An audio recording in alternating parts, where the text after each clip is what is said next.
Hey folks, so today I'm really excited. I had to bring the Mercedes out, the 2011 E550 out for a few days. We had some halfway decent weather. The snow melted, the roads were clean. There wasn't anything on the roads but dirt. We had a snow and rainstorm that wiped away a little bit of the salt on the road, so this was not driven with much salt on the road. But anyway, this is the 2011 E550 from Mercedes with the 5.5 liter naturally aspirated V8 engine. Puts out about 400 horsepower, about 400 torque. And I have to say, I'm very, very impressed with the vehicle for its age. We just rolled over 2023, and I have to say, everything feels pretty modern still in the vehicle. And as we hop in here, it's a little chilly out. You can see we had a colder morning. And I'm just taking this back to the shop. And while we're doing that, I just want to give some of my thoughts and maybe some driving dynamics of the Mercedes here. So right away, I want to start out with the comfort of the vehicle. I'm actually going to put on my dynamic seats and the heated seats along with my massaging function here. And I have to say, the level of massaging in these seats for 2011 is pretty dang good. So we still have to be careful where we drive because the roads are a little dirty here, and the tarmac is cold along with our tires, so we can't really go balls to the wall today because of wheel spin and cold tires. Basically, it's pretty cold out. But anyway, moving back to this E550 in particular. This E550 is equipped with the Mercedes-Benz 4MATIC, so it's all-wheel drive all the time, and I do have to say I'm very impressed with that. There hasn't been any wheel spin that I've noticed in any of the modes that I've been in, actually, and I'm pretty impressed with that. I truly am. Compared to other cars that I've had rear wheel or all-wheel drive, this definitely appears to be the best so far. And with that being said, we've got air suspension in this E550. So we've got economy or sport for the transmission, and then we've got comfort or sport for the air suspension, along with a vehicle raising option here to get over some of this snow and ice or whenever you were to drive this vehicle. Right now, I don't intend on driving this vehicle in bad conditions, so maybe besides some summertime rain. So now I am going to hopefully not have to deal with this bad weather anymore. But you can see we've got a fairly big railroad tie crossing here, and it crossed it basically unnoticeable. I mean, we were going slow, granted, but you cross it in any other car and you're definitely going to be feeling it. So just driving this smooth driving it slow with a controlled throttle here over these back roads, it really handles well. And even while we pick up some pace here, this road is a little bit better than some of these other back roads, but it still is noticeable. It really handles well, and it's really comfortable, and that's basically what this car is about. It does have the AMG Sport package, which does give the vehicle drilled front brakes, larger brakes, the upgraded AMG 5-spoke tire or rims, along with the 255 45 size tires on the actual vehicle. and that definitely helps with the handling of the car. But again, this is not an AMG car, so you're not getting that full-on sports package, but this is a luxury sport cruiser, I would definitely have to say. So having this in comfort mode right now with the economy mode on for the transmission definitely makes this a superb high-speed cruiser. And really, it soaks up the bumps in the road much better than you would expect a car of this size to do.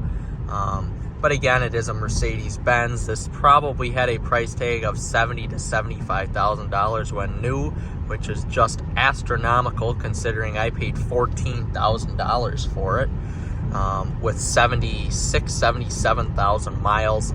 So we're just going to drive here a little bit longer, let the engine warm up, and then we're going to throw her into sport mode and see how she handles.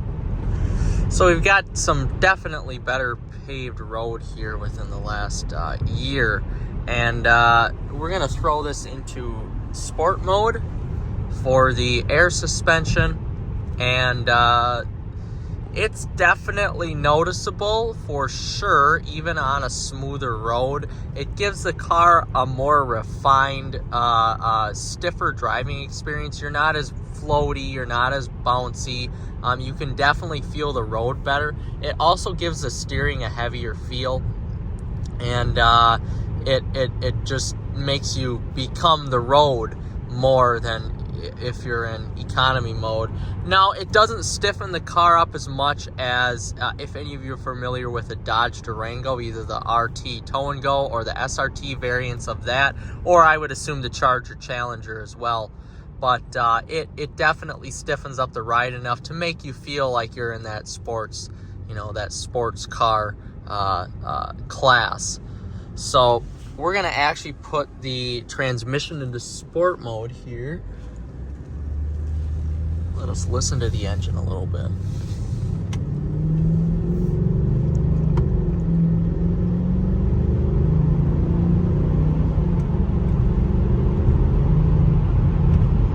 So one thing you're going to notice with the E-Class, specifically this M273 5.5 liter motor from Mercedes, it pushes out, like I said, about 400 horsepower, about 400 torque. Those numbers are a little bit less. I can't remember off the top of my head.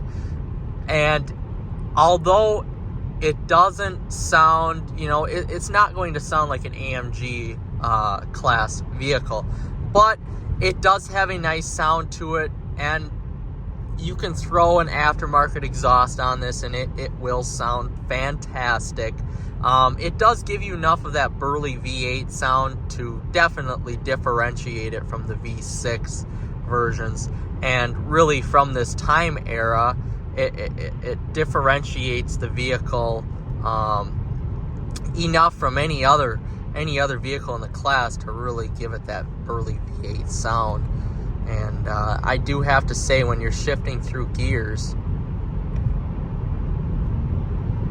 it does sound really good.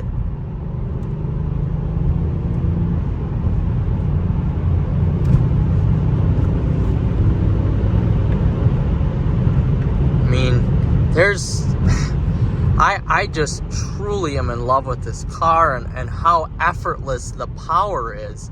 I can't imagine when Mercedes switched to that twin turbo V8 that this could even get any faster. I believe the 0 to 60 time on this is 4.6 to 4.8. Now, if we did that today, we wouldn't achieve it because the roads are cold, tires are cold, etc. It's an older vehicle.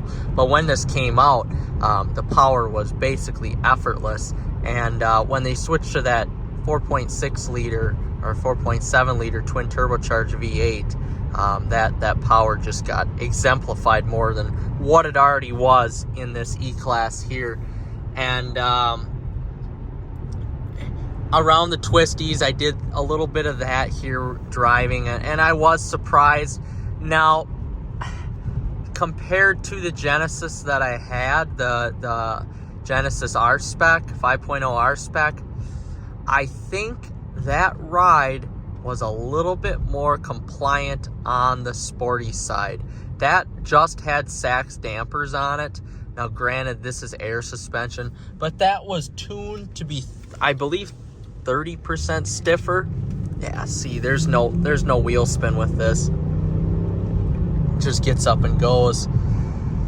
And there was no air suspension with that, but that was tuned to be a stiffer ride, in which it was to a point. I would almost consider that ride to be a little bit stiffer than this Mercedes in its sport mode. And like I said, if you really want to go all out, you have to basically get the AMG class car. But you know what? For those of you who can't afford it, or those of you who need two cars, such as myself, then this car is perfect for you. I mean, it really gives you a great balance of luxury, especially around in the cabin, and sport with that 5.5 liter V8 and the AMG Sport package. You have to make sure you get that AMG Sport package. And we're on a little bit of a bumpier road here, less quality road, and you can definitely tell the difference between sport and economy mode. Here we're getting up to some twisty corners here, and it really holds unbelievably well. And that could be due to the tires as well that I have on here. They're fairly new. They are Goodyear endurance tires. But I just am very, very impressed on how solid this feels on the road with those 255 size tires on it. Those are about the perfect size on those 18-inch rims, especially with these potholes, to make this a more than compliant ride in sport mode. But it really...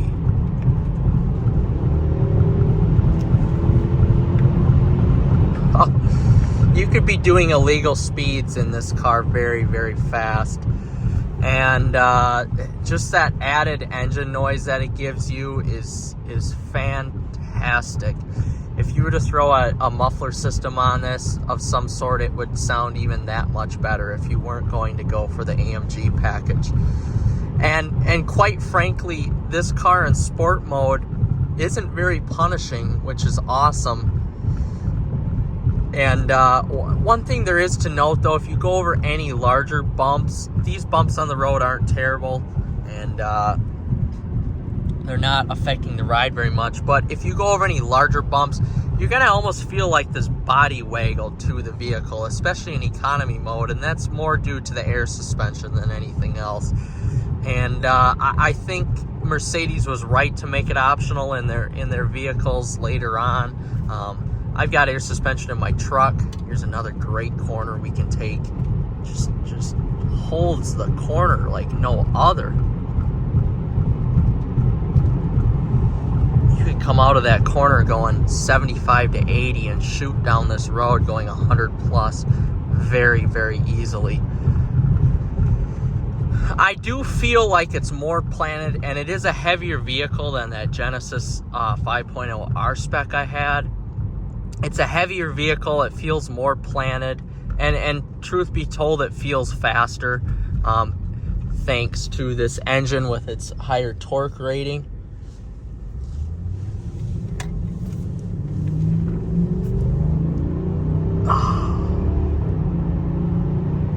Just the power is effortless. That 7G-tronic transmission from Mercedes is good. It's not as good as the ZF 8-speed that's in the Durango.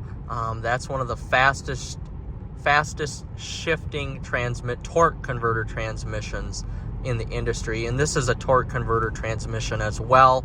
But I have to say, for 2011, this would be right on par with a lot of other cars in its class, I would say. A lot of it was carryover from the other vehicles that they produced in the later 2000s, but it's still very compliant, and it really makes you makes you happy about the ride that you're in. Now we're in sport mode here, and we can definitely feel the difference on the road. And we actually are going to leave this out today.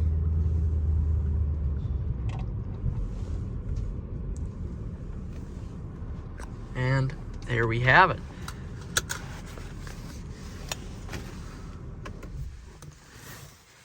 So now we're gonna get out, give it a good final thought on the looks. So overall, with the looks of this vehicle here, you get the nice Mercedes angles to it.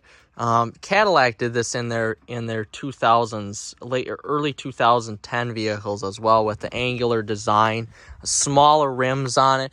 And I almost have to thank Mercedes-Benz for putting these smaller rims on, these 18-inch AMG 5-spoke rims on, because it makes the ride more compliant. And tires are actually easy to shop for. But overall, the looks of this vehicle, especially for being a 2011, they do look just fantastic. I do have to say I like it. I like the interior. I don't usually haul people around, but the interior space on the back is more than perfect to haul, most everybody that you need of any size back here, as this is a mid-size car.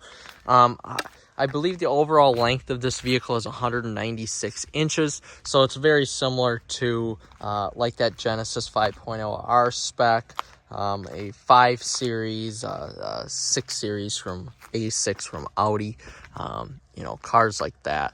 But I have to say, it's not only a great looking car with class that still holds up in 2023, but the performance of the vehicle still holds true to what you can get today in the same brands. And it's a shame that they got rid of that naturally aspirated V8, and I'm very lucky to be able to drive one of these with the 5.5 liter naturally aspirated V8. And if you guys are looking for a car like this, you won't be disappointed. Just make sure your maintenance records are up to date when you buy it, and you find one that looks clean and is clean and has that little spoiler on the back. Ooh, it just makes it look that much better. Very fun car. I'm so glad to be able to drive this car.